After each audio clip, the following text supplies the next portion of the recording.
ঠাকুমাটার বাড়িতে পুজো আজকে, এই জন্য আমাদেরকে নিমন্ত্রণ করে গেছে। ও তাহলে আমি প্রথমে গিয়ে ওখানে কি করবো? হ্যাঁ, ওখানে গিয়ে আমি প্রণাম করব ঠাকুরকে, তারপরে আমার সব মনের ইচ্ছেগুলো বলে দিব ঠাকুরকে, তারপর আমি খেতে বসবো।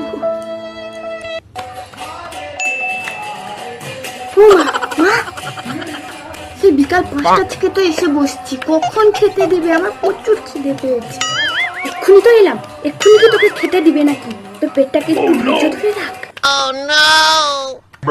যাক বাবা, এবার আমার পেটটা পুজো হবে। মা তুমি ওই চেয়ারটায় বসো, আমি এই চেয়ারটায় বসছি। হ্যাঁ, সেই দুপুর 12টা থেকে না খাইয়ে রেখে এখন আমাকে পেঁয়াজি মুড়ি খাওয়াতে নিয়ে এসছে না? হ্যাঁ তাই, আমার মা আমি ওখানে কফি ডুবিয়ে খাবো। ওর বাড়িতে খুব ভালো ভালো রান্না হয় শুনেছি আমি।